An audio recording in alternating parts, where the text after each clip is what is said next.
So because of the sagging ratings, they decided to try a couple of different things this week to give the shows more of a chaotic feel, I guess to match the chaotic atmosphere in the back. It's already chaotic in the back, so why not be chaotic on camera? They should just put a camera in the back. Problem solved. We don't need any of these new ideas. Just put cameras all over the back, aim it right at Vince McMahon, right at the gorilla position, and just leave it for 3 hours, and that's the show. I think the ratings might go up. But of course, the fate of these new ideas that everybody's been talking about all week long, the fate of these new ideas will be told not by week 1, it will be told by weeks 2 and 3 and 4 and 5 and 6. That is, of course, if they even make it that far. We know how some of these new concepts go. One and done. Vince McMahon gets bored of them after a few weeks, or the numbers don't move, and so they just drop them. Which is why it's hard for anybody to get invested in anything on this show. So, since we all right now have only 1 week of programming to go on as far as these new concepts that we saw, when it was over, I thought one of the ideas actually had potential. Not a huge fan of it, but I think it has potential. The other I thought was just garbage. First, they brought back Shane McMahon for a new concept that they're calling Raw Underground, which supposedly is a Shane McMahon idea. A Shane McMahon idea I'm sure he got from somewhere else. There's a lot of other people using the Underground name. Let us never forget Lucha Underground, and clearly there was some Lucha Underground influence in the way this was shot, in the atmosphere of this. Raw has been underground for years now, so it's kind of appropriate. At least now they're admitting it. I heard Raw Underground. I thought they were talking about the ratings. Are they talking about the quality of the show? What are they talking about here? But one of the 2 major angles they shot this week, at least this one I think is the one that has potential. It is their own version of an underground fight club with background music, dancing women on a stage, which seems kind of dated. Frankly, it's like the old ECW when they launched the old ECW, or going back to the Shotgun Saturday Night days. You want to go back even longer. That's over 20 years ago. So they had that going on. I fully would expect that to be dropped. You'll see some of these things just quietly get dropped. That'll be one of them in the weeks to come. But they were in a darkened part of the Performance Center. It looked like they were in a warehouse. They were in a darkened part of the Performance Center. There's a ring with no ropes. The posts are up, but there's no ring ropes. They have a referee wearing gloves. And a bunch of wrestlers.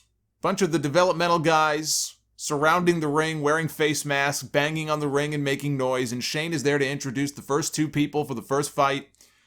They fight for a few seconds, and that's really it. And then rinse, repeat. That's really the whole concept. It reminds me of the Battle of the Tough Guys fights from the movie No Holds Barred. They should bring in Brell. Bring in Brell to host, and then he can call all the losers jockasses. They should get Zeus to make a cameo. So this is WWE, right? So I mentioned Lucha Underground. I love Lucha Underground. You guys know that. I used to review it on the show every week. I never missed an episode. I love the show, generally, and I love the look of it. It was filmed like a movie. It was different because it had to be different. They could not do what WWE does. If Lucha Underground went out there and tried just to be WWE or tried just to be Impact, it wouldn't have worked. It was a totally different show. It had to be different. The way they used Dario Cueto as the authority figure, and I had gotten just sick to death of authority figures on wrestling shows. They got it right with him. I still maintain he's one of, if not the best authority figure in wrestling I've ever seen.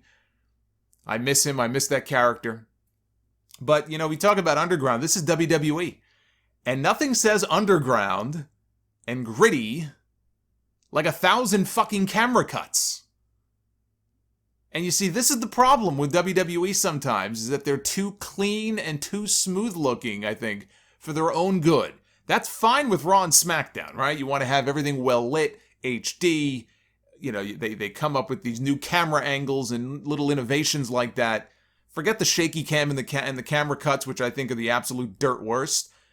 There's a lot that they do that make the product look really good, and that's fine for the pay-per-views, and that's fine for Raw and SmackDown. But I remember when they relaunched ECW back in 2006 on Sci-Fi. It should have looked grittier. They got the look all wrong. It looked like every other WWE show. It looked like the C Show. It looked like you had Raw and SmackDown, and then you had like Main Event, or Velocity, or Afterburn, or Heartburn, which they give me every week. But it looked no different. Other than the announce desk was in a different position and the wrestlers kind of came through the crowd a little bit. That was it. That was their big way to separate this show from all the other ones. They completely missed the mark on how the look and feel of the show should have been. These are supposed to be underground fights. Dirty the look up a little bit more. Don't make it so polished. And for the love of God, enough with all the damn camera cuts. For every movement, go back and watch this. For every movement that the wrestlers made, if you lifted your arm to go throw a punch, there was a camera cut. Before your arm came down for the punch, there was a second camera cut, maybe a third. Completely unnecessary.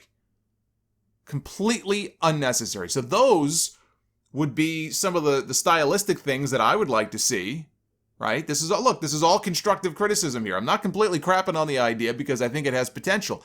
But the look is a very big part, I think, of the feel of it. And it does play into whether or not, it could, in the end, be a successful concept. It's not the most important thing, but it's important. I think these things are important.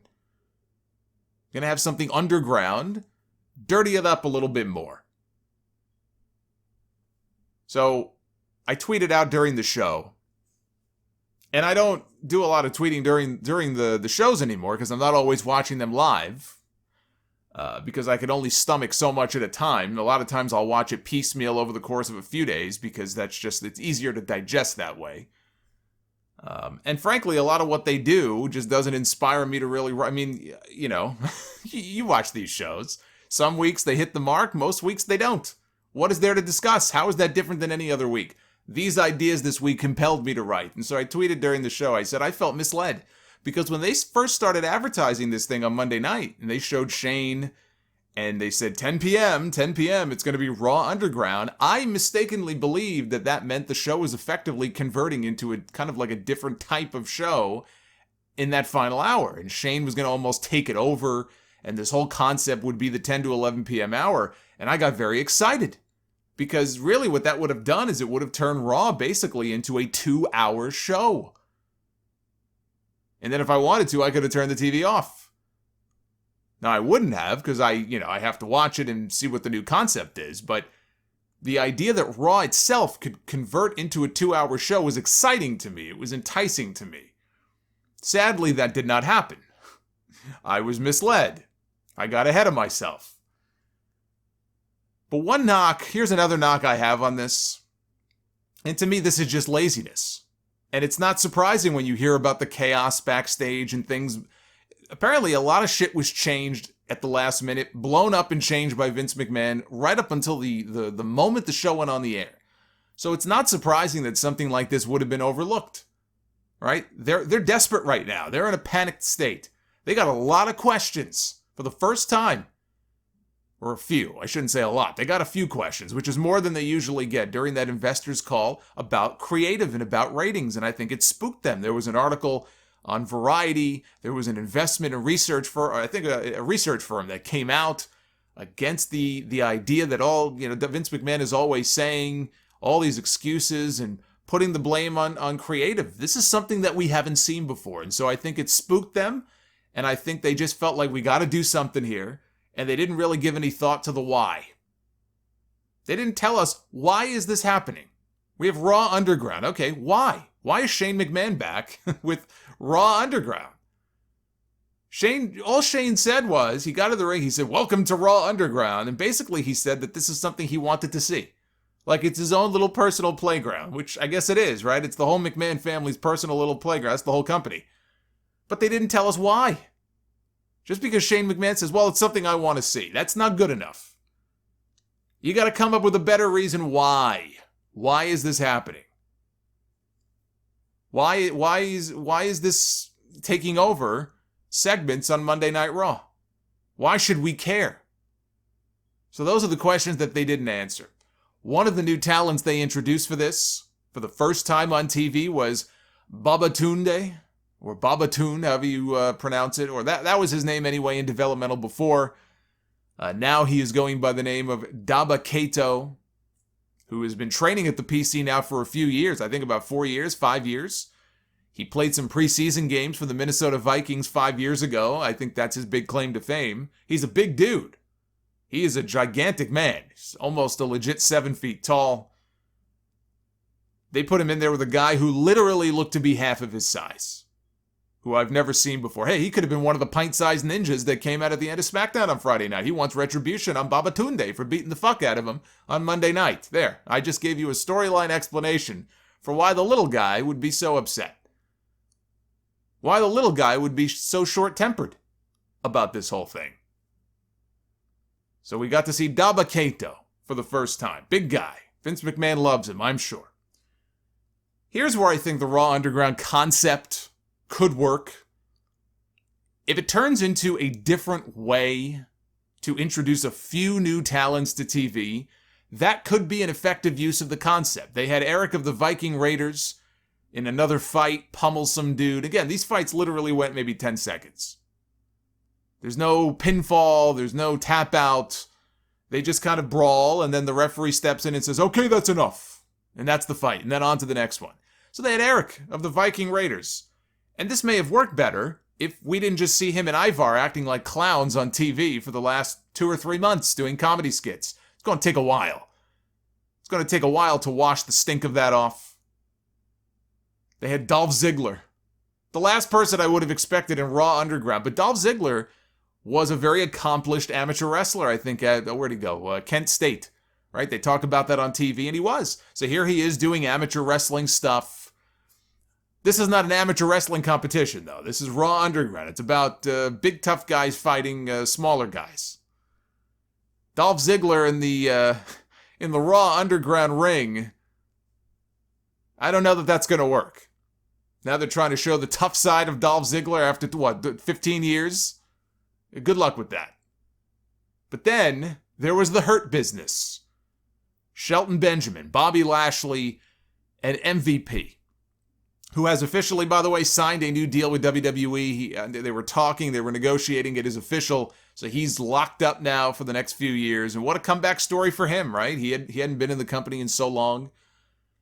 And now he brought him back. Originally, it was a cameo at the Royal Rumble. Then it was going to be, really, I think the reason they did bring him in was to give him a tryout as an agent. But they said, well, you got your gear?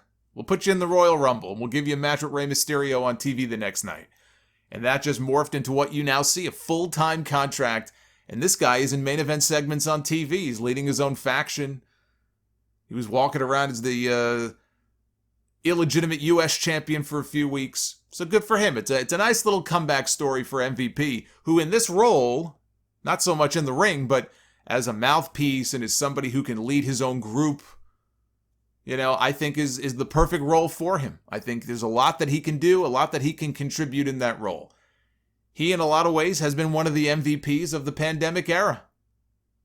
He's done all of this without the benefit of being in front of a single crowd, if you think about it. So the Hurt Business did not have a good night on Monday Night Raw. MVP lost to the returning Apollo Crews in the opener. Apollo, who now is the official United States champion, the one and only, the real United States champion. Backstage, he did an interview. He said that he's going to hang the old U.S. belt in his kid's bedroom, and he thanked MVP for spending his own money to buy the new belt that he now has. I actually thought that was a pretty good promo from Apollo. But MVP blamed the flickering lights in the building for distracting him because the lights were flickering and other weird things were going on. That ties into the other angle that I'll talk about in a second. So he said that he wants his rematch with Apollo at I sound like Bret Hart now, at the SummerSlam. He wants his rematch with him at the SummerSlam for the United States Championship. But he lost on this show, right? And then later on, Shelton Benjamin lost his 24/7 ugly green belt back to Akira Tozawa as a triple threat with Tozawa and R-Truth and Shelton. And Shelton lost the championship back to the Ninja King. So at the end of the show, they decided to walk over to the other part of the building. They decided to walk over to Raw Underground. They showed up wearing all these nice suits. And Lashley and MVP end up killing. They basically took over from Shane McMahon. Now they're hosting Raw Underground. And MVP and Lashley beat up some dudes. It's always fun to watch Lashley beat the fuck out of somebody, less than twice his size and throw the guy around. That's when Bobby Lashley looks like a monster. That's the Bobby Lashley I think that people wanted to see against Brock Lesnar. And hold that thought. But Dio Madden got in the ring. Remember Dio Madden? Dio Madden got a cup of coffee as the Raw announcer last year before they took him off commentary. The last time we saw him on TV, he was getting F5'd by Brock Lesnar through a table. I remember him going eye to eye with Brock Lesnar. He was almost, I think he was taller than Brock. So to see him standing face to face with Brock was interesting. And then Brock laid him out with one F5. We never saw him again. And they never identified him here, but he got into the ring and he got beat up by Shelton Benjamin. And so all of this is going on, and the Hurt Business is just beating everybody up. They're beating everybody up all around the ring, beating up all the geeks outside the ring until there was nobody left. And when they went off the air, I thought the Hurt Business came off more badass than anything else WWE has done with them on the main show on Raw in weeks. Looking at them standing there like that, they came off looking like a bunch of badasses. And I'm not sure that says anything very good about the rest of the show, that they came off much better here than they have at any other point, but they did. I look at this, and here's where I see a road for them to finally get to Brock Lesnar versus Bobby Lashley. If that's a match that people want to see, and if that's a match they want to do, they now have the road to get there. And if they do it, I don't think it's going to end well for Lashley, but it's still a match that I get emails from people who have asked me about it. Clearly, there is an interest from people in still seeing this match. Even though they never did it before, and, we've seen Lashley lose a whole bunch of times. He may have lost some of that flair he maybe had when he first came back. But I think a lot of people would still be interested in seeing that match. It's all in how the match is promoted. How do you get there? Do you book Lashley to look like a monster? You keep putting him out there doing what he was doing on Monday. Yeah, I think that could work. It could be a big match if it's promoted right. Let the Hurt Business take it over for a few more weeks. And then one day, there's no competition left. Paul Heyman shows up. And where Paul Heyman goes, so too goes Brock Lesnar, who we have not seen since WrestleMania. And then you get that first face-to-face with Lesnar and Lashley. And from there, you promote it like you would promote a big fight. You promote it like you would promote an MMA fight. You can put together these video packages of them in training camp. You go all the way with it. Show highlights from both of their MMA careers. And their early amateur wrestling careers. And their WWE careers. And the different championships they won. Make them both look like just total beasts. Make people forget about the Lashley sisters and all the other nonsense that Lashley was doing early on in this latest WWE run. Let's pretend like it never happened. This concept could get them there. But my final thoughts on it is this. This is going to have a very short shelf life. It may have some legs for a little while, but this is not a long-term concept. So while it is fresh, get a few faces over, get a few new names over on TV, and build to at least one big match, one big fight. And if you could do that, then I would call this a success. But if the idea is to just have fake MMA-style fights on TV, it doesn't work. Because if people wanted to watch MMA, they would watch UFC, they would watch Bellator, they would watch an actual MMA promotion. They're not going to watch the fake stuff if that's what they're looking for. And if you remember the Brawl for All, they actually made it real using their own talent, and it was one of the dumbest ideas that they ever had because guys got hurt, other guys got exposed, badly exposed. So maybe on WWE television, everybody thought, oh, this guy's a tough guy. And then they went in there and they looked like they had two left feet and they got knocked out in 20 seconds. It was a terrible idea. You can have certain talents from MMA backgrounds who come to Raw and SmackDown and apply that style to their matches. We've seen that with Brock. We've seen that with Shayna Baszler. We saw that with Ken Shamrock when he first came into the WWF. That's fine, but the idea of doing shoot-style fighting on a WWE show as some kind of big long-term idea, it is a fail. It will not work. So make the most of it now.